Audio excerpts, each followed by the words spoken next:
सबसे पहले वो सवाल जो आप आज YouTube प्लेटफॉर्म पर जाकर या गूगल पर जाकर तरह तरह के लोगों से और तरह तरह के यूट्यूबर से पूछने की कोशिश कर रहे हैं और शायद इन सवालों के जवाब वो आपको ढंग से नहीं दे पा रहे हैं या सही डायरेक्शन में नहीं दे पा रहे हैं। और उसका एक मेन कारण है कि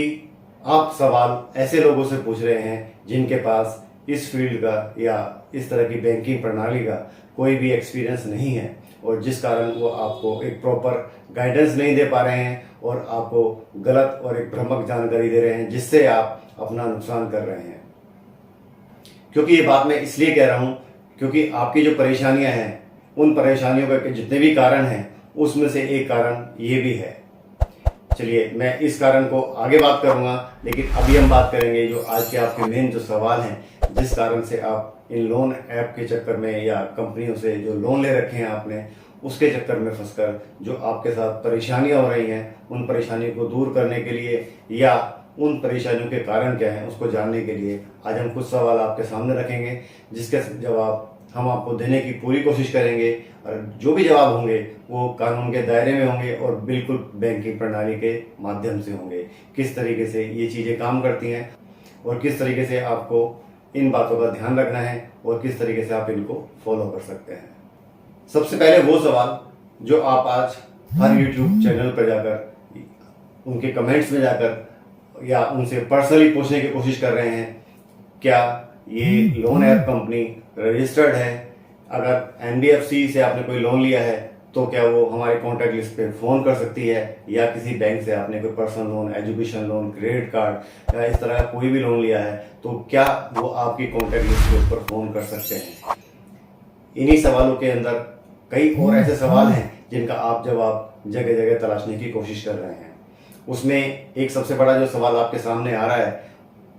कि कौन कौन सी एनबीएफसी कंपनी या कौन से बैंक या कौन सी लोन ऐप कंपनी हमारी कॉन्टैक्ट लिस्ट पर फ़ोन कर सकती हैं। अगर कर सकती हैं तो क्या ये परमिशन उनको आरबीआई ने दी है या ये परमिशन उनको बैंक द्वारा दी गई है या उन एनबीएफसी कंपनी की तरफ से दी गई है। उसके बाद में एक दूसरा क्वेश्चन आता है कि क्या हमारी जो फ़ोन बुक के साथ साथ पिक्चर गैलरी है, क्या ये एनबीएफसी कंपनी या ये लोन ऐप कंपनी या जितने भी रजिस्टर्ड लोन प्रोवाइडर हैं क्या हमारी फ़ोन गैलरी को एक्सेस कर सकते हैं या उन पिक्चर्स का कोई गलत इस्तेमाल कर सकते हैं, या इस तरह की कोई भी परमिशन आरबीआई द्वारा या इन कंपनी के द्वारा इनको दी जाती है जिससे उन पिक्चर्स को गलत इस्तेमाल कर सकें और आपके खिलाफ उसका एक बेवजह इस्तेमाल कर सकें। तीसरा एक बड़ा सवाल लोगों के मन में जो काफ़ी टाइम से चल रहा था और उसके ऊपर पिछले 2-3 महीने के अंदर हजारों लाखों वीडियो बने और सभी ने उसके लिए लोगों को काफ़ी गुमराह किया और काफ़ी लोगों का टाइम वेस्ट किया और कुछ लोगों ने इसकी एवज में लोगों से पैसे भी लिए। जी हाँ, मैं बात कर रहा हूँ कॉन्टैक्ट लिस्ट को रिमूव करने वाली बात को लेकर, क्योंकि इसके ऊपर काफ़ी वीडियो बने, तरह तरह के लोगों ने, तरह तरह के यूट्यूबर्स ने आपको गलत जानकारी देकर आपका टाइम वेस्ट किया, आपका पैसा वेस्ट किया कि आप अपनी कॉन्टैक्ट लिस्ट को उनके सर्वर से रिमूव कर सकते हैं। जबकि इस तरह के कंपनी की तरफ से भी और आरबीआई की तरफ से भी कई नोटिफिकेशन जारी हुए, लेकिन उन बातों को ना ध्यान में रखकर केवल हमने उन गलत लोगों के चक्कर में फंसकर अपना पैसा बर्बाद किया। और एक सवाल जो सबके सामने इस टाइम सबसे ज़्यादा लोगों को परेशान किए हुए है वो है कंपनियों की तरफ से कुछ लीगल नोटिस और या कुछ लीगल मैसेज जो आपके व्हाट्सएप के ऊपर, आपके मैसेज के ऊपर या आपकी ईमेल आईडी के ऊपर आपको मिल रहे हैं। और कुछ लोगों को तो नोटिस, इस तरह के नोटिस कुरियर के थ्रू भी आपके घर पर आ रहे हैं। और मैं इस चीज़ को खास तौर से एक ऑब्जर्व कर रहा हूँ, इस बात को लेकर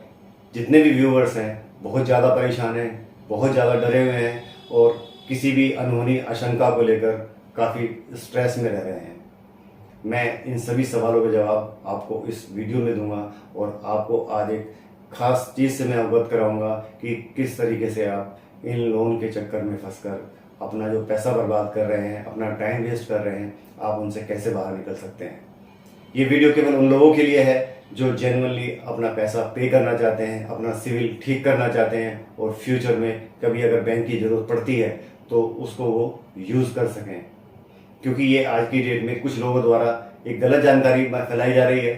कि सिविल कुछ नहीं होता है, सिविल के अलावा क्या ज़िंदगी नहीं चलती है, ये हम तुम अच्छी तरीके से जानते हैं। एक मिडिल क्लास के लिए बैंक का या एनबीएफसी का होना या जितनी भी लोन प्रोवाइडर कंपनियां हैं उनका होना कितने मायने रखता है। अगर आज हम इनको अपनी लाइफ से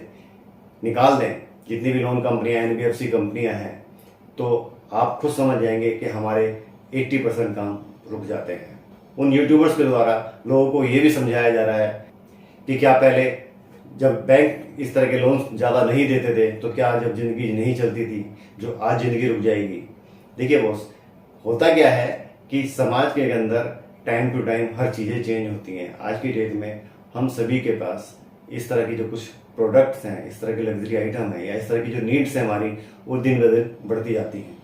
और उनको पूरा करने के लिए हमें इन एनबीएफसी और बैंक्स की ज़रूरत पड़ती है और शायद वो किसी हद तक सही भी है।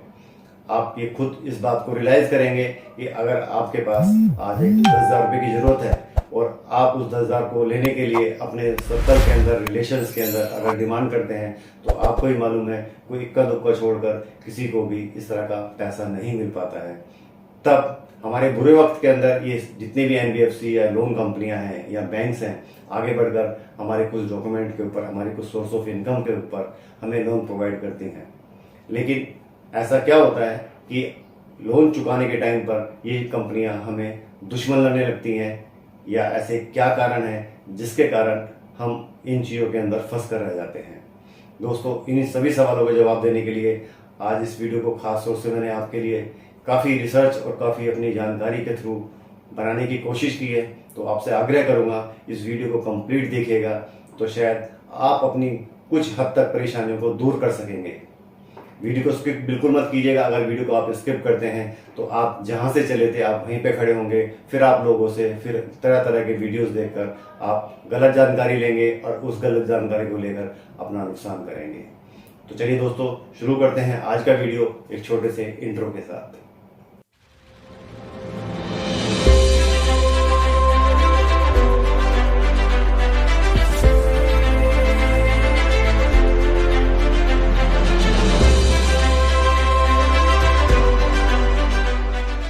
नमस्कार दोस्तों, मैं प्रवीण सागर आपका स्वागत करता हूं अपने चैनल बैंक कीड़ा पर। दोस्तों, आगे बढ़ने से पहले अगर आपने चैनल अब तक सब्सक्राइब नहीं किया है तो चैनल को सब्सक्राइब कर लें। वीडियो अच्छा लगे तो लाइक कर दें, शेयर कर दें और कमेंट देकर हमारा हौसला अफजाई करें। आज का जो पहला सवाल था हमारा, कौन कौन सी कंपनी आपकी कॉन्टैक्ट लिस्ट का इस्तेमाल करती हैं और कौन कौन सी नहीं करती। इस क्वेश्चन का आंसर समझने के लिए आपको पहले ये समझना होगा कि इस तरह की जो कंपनियां हैं जो आपको लोन देती हैं, चाहे वो लोन ऐप कंपनी दे रही हैं या कोई क्रेडिट लेटर कंपनी दे रही है या क्रेडिट लाइन दे रही है या कोई बैंक दे रहा है या कोई एनबीएफसी दे रहा है, जिसको हम दो कैटेगरी में बांटते हैं। एक कैटेगरी के अंदर आपके आ जाते हैं एनबीएफसी कंपनियां और दूसरी आपकी बैंक। दूसरी कैटेगरी के अंदर जितनी भी ऑनलाइन कंपनियां हैं जो आपको एक डिजिटल लोन देती हैं, जिसको आप लोन ऐप या कैश लोन ऐप या फ्रॉड लोन ऐप के नाम से जानते हैं, या कुछ क्रेडिट लाइन कंपनियां या कुछ पे लेटर कंपनियां जो पिछले कुछ टाइम के अंदर काफ़ी ह्यूज तरीके से मार्केट में अपना वर्चस्व बना चुकी हैं और इस तरीके से लोगों को अपने चंगुल में फंसा चुकी हैं। तो इन दोनों कैटेगरी के अंदर कौन सी कंपनी या कौन सी लोन है आपकी कॉन्टैक्ट लिस्ट का इस्तेमाल करती है, अगर करती है तो क्यों करती है और उसको इसकी परमिशन होती है या नहीं होती है। तो दोस्तों, सबसे पहले मैं आपको जवाब देना चाहूँगा इन बैंक और एनबीएफसी की तरफ से कि ये आपकी कॉन्टैक्ट लिस्ट का इस्तेमाल नहीं करते हैं, न ही आपकी कॉन्टैक्ट लिस्ट को यूज़ करते हैं, न ही आपसे इसका कोई एक्सेस लेते हैं। एक दूसरी बात मैं यहाँ पे आपको क्लियर करना चाहूँगा कि लोग जो क्वेश्चन करते हैं कि सर मेरी फ़ोन गैलरी, मेरी फ़ोन कॉन्टैक्ट लिस्ट हैक कर ली गई है, ये एक जो हैक शब्द है ये कुछ अनपढ़ गंवार जाहिल जितने भी यूट्यूबर्स हैं उनकी तरफ से फैलाया गया है। हैक और एक्सेस करने में बहुत अंतर है। शायद ये उनकी अज्ञानता का कारण है कि वो शब्दों का चयन सही नहीं कर रहे हैं और लोगों को गलत गाइड कर रहे हैं, मिसगाइड कर रहे हैं।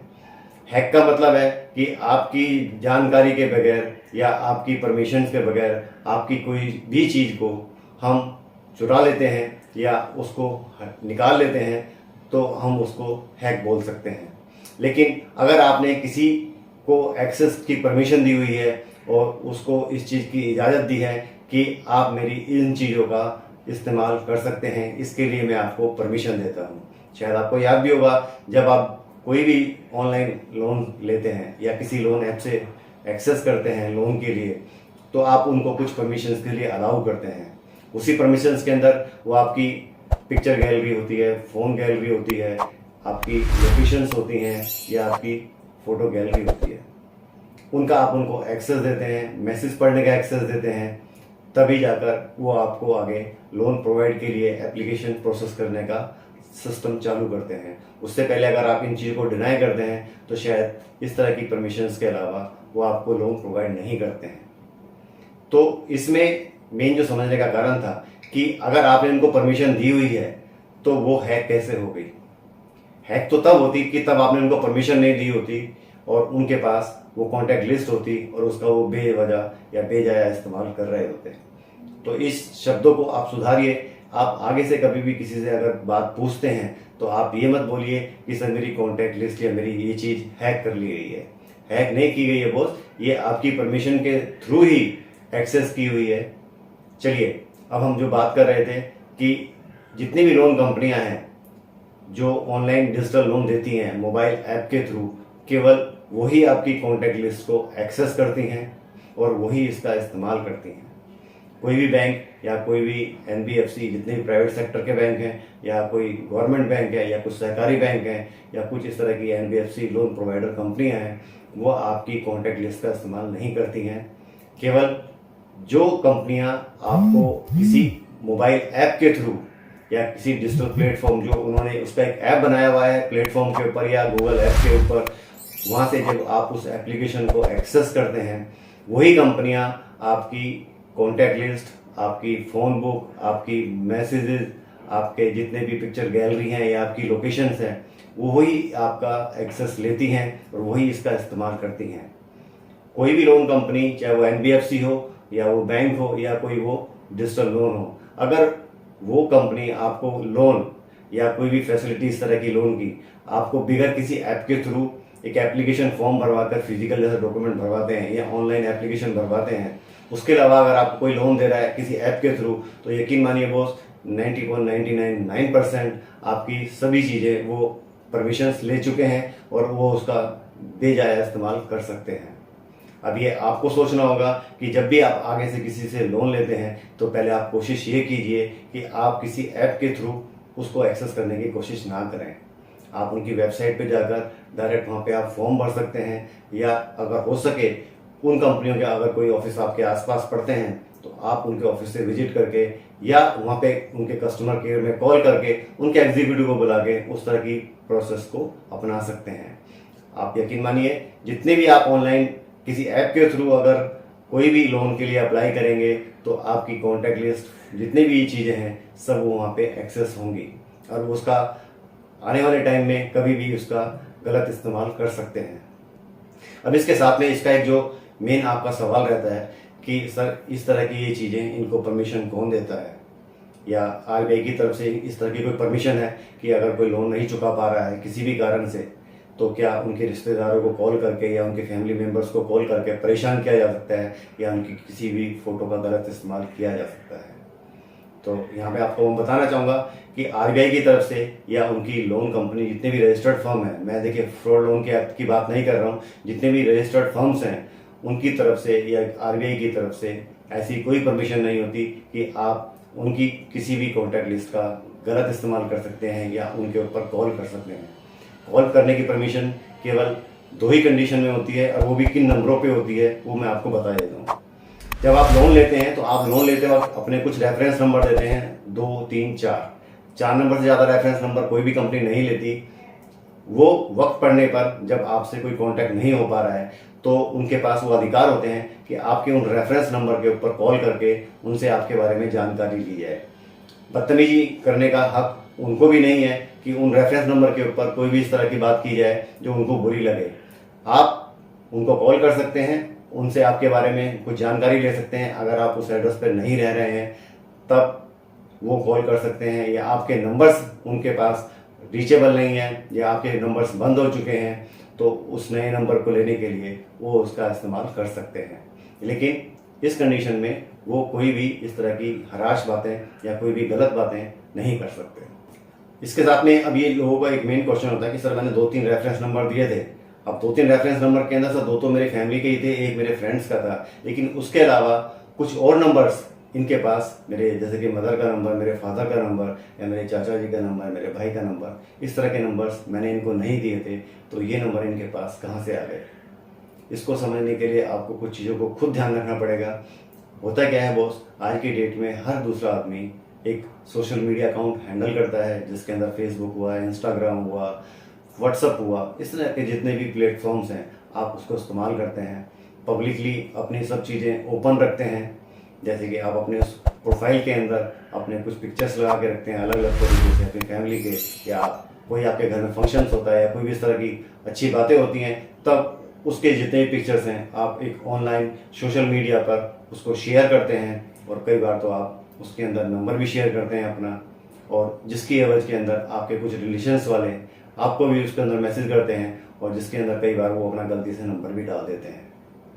अब जब वो नंबर डालते हैं तो इस तरह की जो लोन कंपनियां हैं, जब आपको वो कॉल करने के लिए परेशान हो रही हैं और आपसे कांटेक्ट नहीं हो पा रहा है, तब वो इन प्लेटफॉर्म का इस्तेमाल करते हैं आपको सर्च करने के लिए या आपके रिलेशंस वालों को ढूंढने के लिए। इस तरीके से आपके कुछ नंबर वहाँ से भी मिल सकते हैं। कुछ ऐप ऐसी हैं मार्केट के अंदर जो शायद आप भी उसका इस्तेमाल करते हैं। उसका इस्तेमाल किया जाता है किसी अननोन कॉलर की आइडेंटिफिकेशन को बताने के लिए कि आपको कौन कॉल कर रहा है और उसका नाम क्या है और वो कहाँ से बिलोंग करता है। उस सर्विस के अंदर वो कंपनियां कुछ पेड सर्विस देकर आने वाले कॉलर की जितनी भी डिटेल्स होती हैं, जैसे सोशल मीडिया अकाउंट कौन सा वो यूज़ कर रहा है, क्या उनकी करंट में पिक्चर है या क्या उनकी ईमेल आईडी है, उस तरह की वो सर्विस उनको देती हैं। तो आप उस फ्री ऐप के चक्कर में पड़कर अपनी कई चीज़ें उनको शेयर कर चुके होते हैं, तो यहाँ से भी आपकी कई डिटेल्स उनके पास जा सकती हैं। इस तरह के जितने भी सोशल मीडिया प्लेटफॉर्म हैं या इस तरह के कोई भी आप कहीं पोस्ट के ऊपर कोई भी चीज़ कोई कमेंट करते हैं, तो आगे से इन चीज़ों का बहुत स्पेशली ध्यान रखें। कहीं भी अपना नंबर ऐसे शेयर ना करें। कोई भी ऑनलाइन आपको कॉल करके कोई भी आपको सूचना देता है किसी लॉटरी की या किसी फ्रॉड की, स्कैम की, या किसी भी बैंक की तरफ से आपको इस तरह का कोई कॉल आता है, या लोन के नाम पे आपको लोन देने के लिए आपके कुछ डिटेल्स मांगे जाते हैं, तो आपने डिटेल्स शेयर नहीं करनी है, क्योंकि इस तरह के डिटेल्स शेयर करते करते ही मार्केट में आपका एक डेटा स्टोर होता रहता है, जो डेटा आपके खिलाफ काम कर सकता है इस तरह की लोन कंपनियों के लिए। अब सबसे बड़ा फिर सवाल आता है कि अगर इस तरह का परमिशन बैंक की तरफ से और आरबीआई की तरफ से नहीं है, तो इनको कौन अलाउ करता है इस तरह की कॉल्स करने के लिए या इस तरह के मैसेज करने के लिए कि आपके ऊपर एक प्रेशर बनाया जाता है। और इस प्रेशर को बनाने का जो मेन कारण है उसको समझने के लिए कि इस तरह की कॉल्स या आपके रिलेटिव्स के अंदर या आपके फैमिली सर्कल के अंदर कॉल क्यों हो रही हैं, उसको समझने के लिए आपको पहले इस बैंकिंग का मेथड समझना होगा कि इस तरह की कॉल्स कब जाती हैं और क्यों जाती हैं। क्योंकि कभी भी किसी कस्टमर के रिलेशंस के अंदर फ़ोन करने के लिए 2-3 बातें मैटर करती हैं कि फर्स्ट ऑफ ऑल आपका जो अकाउंट है वो कितना डेलिक्वेंट है और कितना नॉन परफॉर्मिंग है। जैसे अगर आप पहली पेमेंट अगर आप नहीं कर रहे हैं फर्स्ट मंथ की, यानी कि आपका 30 दिन का ड्यूज हो चुका है, उसके बाद बैंक थोड़ा सा अलर्ट हो जाता है। 60 डेज जैसे ही ओवर होते हैं, अगर आपका पेमेंट तब भी नहीं आ रहा है तो बैंक को परेशानी होने लगती है कि कस्टमर या तो हमारे टच में नहीं है या उसकी इंटेंशन गलत है, या चाहे वो कोई भी कारण है जो आप पेमेंट नहीं कर रहे हैं। तब इस तरह का जो कलेक्शंस के ऊपर जो प्रेशर है वो काफ़ी बढ़ जाता है। फर्स्ट ऑफ ऑल पहले महीने आपका जो कॉल होती है आपके नंबर्स के ऊपर या आपके पास जो कॉल आती है वो डायरेक्टली यही कोशिश होती है कि वो बैंक से कॉल आए, किसी थर्ड पार्टी से कॉल ना आए। जब बैंक के अंदर 30 दिन के अंदर आपकी पेमेंट नहीं हो पाती हैं, तब उसके बाद जाकर बैंक या एनबीएफसी कंपनी वो एक थर्ड पार्टी को हायर करती हैं आपको कॉल करने के लिए, आपसे पैसा वसूलने के लिए। उस प्रोसेस के अंदर उन एजेंसियों के ऊपर या उन थर्ड पार्टियों के ऊपर एक प्रेशर मेंटेन होता है कि आपको इतनी कलेक्शन करके हर महीने देनी है, तब आपको इतना उसका एक कमीशन मिलेगा। तो उस तरह की कमीशंस को अर्न करने के लिए उन थर्ड पार्टी एजेंसियों के थ्रू आपके ऊपर एक प्रेशर बनाया जाता है। क्योंकि कई बार क्या होता है कि आपके नंबर्स बंद होते हैं या आप नंबर अपना चेंज कर चुके होते हैं। कई कस्टमर्स ऐसे होते हैं जो अपने घर का एड्रेस चेंज कर चुके हैं, उन्होंने बैंक के अंदर अपडेट नहीं कराया कि मेरे करंट में एड्रेस ये है या मेरा न्यू नंबर ये है, जिसकी एवज में जब वो कॉल सेंटर या वो थर्ड पार्टी एजेंसी आपको कॉल करती हैं तो आपसे कांटेक्ट नहीं हो पाता, तब उस प्रेशर के चलते हुए वो कंपनियां आपको ट्रेस करने की कोशिश करती हैं और आपके अल्टरनेट नंबर पे कॉल करती हैं, आपके नए नंबर निकालने की कोशिश करती हैं या आपके जानकारों के नंबर निकालने की कोशिश करती हैं। यहाँ पे एक चीज़ और मैंने देखी गई अपने इस कलेक्शन प्रोसेस के अंदर, आपके थ्रू जितने भी आपके रेफरेंस नंबर आपने दिए हैं, कई बार उनको इस तरीके से प्रेशराइज किया जाता है या कई बार उनको इस तरीके से डराया जाता है कि अगर वो आपके कुछ और फैमिली मेम्बर्स के नंबर नहीं देंगे तो उनको ज़्यादा परेशान किया जाएगा। तो इस डर के चलते हुए वो आपके कुछ और पर्सनल नंबर्स उन लोन कंपनियों को प्रोवाइड करा देते हैं, क्योंकि इस तरह का चलन आम है कि सिंपल सी बात है, अगर आपके पास कोई कॉल आ रहा है किसी थर्ड पार्टी या आपके किसी फ्रेंड्स के लिए कि सर आप उनका मुझे नंबर दे दीजिए या मुझे उनके फादर का नंबर दे दीजिए, आप मना करते हैं कई बार, सर मैं उनसे बगैर पूछे नंबर कैसे दे दूँ आपको, तब उनकी तरफ से कहा जाता है सर अगर आप हमें नंबर नहीं देंगे तो आपको इस तरह की कॉल्स आती रहेंगी, आपको ज़्यादा परेशानी होगी, तो बेटर ये है सर आप हमें किसी फैमिली मेम्बर का नंबर दे दीजिए, कोई रिलेशन का नंबर दे दीजिए, हम आपको कॉल करना बंद कर देंगे। तो कई बार आदमी इस चक्कर में नंबर दे देता है कि चलिए यार कम से कम मेरे पीछे छूटे कि मैंने कोई लोन नहीं लिया है और उसकी वजह से केवल मुझे बार बार कॉल रिसीव करनी पड़ रही है और मेरे साथ कोई बदतमीजी ना करें। इससे बेटर ये है कि मैं उनकी मदर फादर या किसी फ्रेंड सर्कल का या उनके रिलेटिव का नंबर दे देता हूँ। इस तरीके से आपके नंबर वहाँ से निकलने स्टार्ट हो जाते हैं। ऐसी बहुत सी चीज़ें होती हैं जो शायद मैं इस प्लेटफॉर्म पर डायरेक्ट आपको नहीं बता सकता। अगर आपको पूरा जानना है तो आप मेरे चैनल को ज्वाइन कीजिए, एक पर्सनल मेरा एक व्हाट्सअप नंबर है, आप उस पर इसकी पूरी जानकारी ले सकते हैं। इसके बाद एक लोगों के मन में जो पीछे सवाल था और जो शायद इसके ऊपर काफ़ी हज़ारों में वीडियो बने कि हमारी कॉन्टैक्ट लिस्ट को रिमूव कैसे किया जाए, और इसके एवज में कुछ यूट्यूबर्स ने तरह तरह के ट्रिक बनाकर तरह तरह के लोगों से फीस वसूल कर कॉन्टैक्ट लिस्ट को रिमूव करने के नाम पर उन लोगों को ठगा। और शायद आपको ये मालूम भी थी, लेकिन कहते हैं ना कि एक डरा हुआ आदमी गलत काम करता चला जाता है या अनजाने में आकर उससे काम हो जाते हैं। तो मैं आपको यहाँ बताना चाहूँगा कि ऐसा कोई मेथड नहीं बनाया हुआ है कि जिससे आप किसी के सर्वर से आप अपनी कॉन्टैक्ट लिस्ट को रिमूव कर सकें, क्योंकि एक बार जब आपका वो कॉन्टैक्ट लिस्ट का एक्सेस हो चुका है तो आप उसको रिमूव नहीं कर सकते। इसके ऊपर कुछ लोगों ने एक फेक कोर्स बना के दिए कि आप इस तरीके से फेक कॉन्टैक्ट लिस्ट बनाइए, फेक डॉक्यूमेंट बनाइए और उन कंपनियों को लूटिए जिन्होंने आपका पैसा लूटा है। इस रिवेंज में आकर लोगों ने 250-250 रुपये देकर अपना लाखों रुपये बर्बाद कर लिया, और जिसके एवज में उस यूट्यूबर्स ने अपना उल्लू सीधा किया और आपको एक बीच में अंधार में छोड़ दिया। जहां आप पहले 10,000 रुपये के कर्जे में थे, अब 20,000 के कर्जे में हो चुके हैं। तो इस तरह के किसी भी फेक यूट्यूबर्स के चक्कर में ना पड़ें, किसी भी गलत आदमी के चक्कर में ना पड़ें। सलाह हमेशा उसी से लें या जानकारी उससे लें।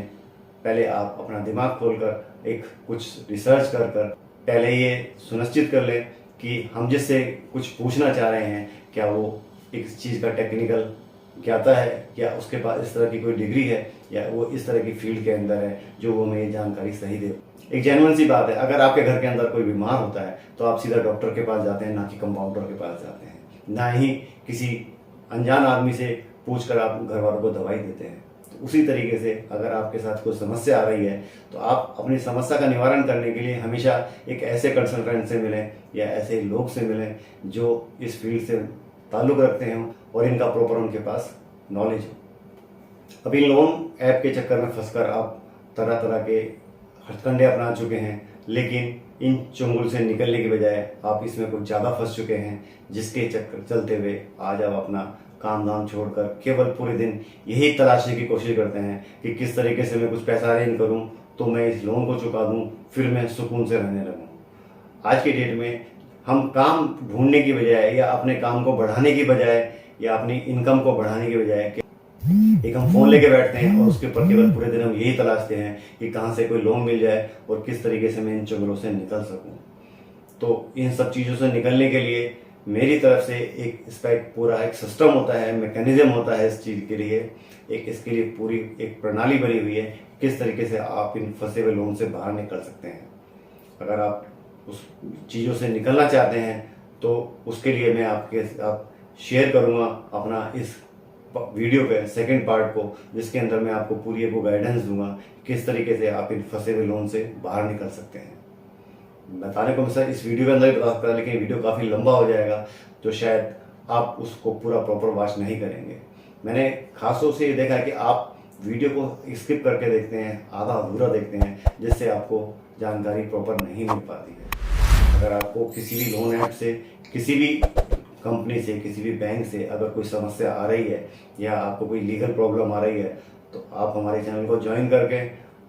आइए हमारे साथ। हम आपकी पूरी सहायता करेंगे, जिसके अंदर आपको प्रॉपर एक टेक्निकल चीज़ें बताई जाएंगी, प्रॉपर आपको इससे निकलने का रास्ता बताया जाएगा। हमारी तरफ से आपको कोई भी ऐसी जानकारी नहीं दी जाएगी जिससे आप किसी मुसीबत में फंसें या आप किसी कानून के खिलाफ काम करें।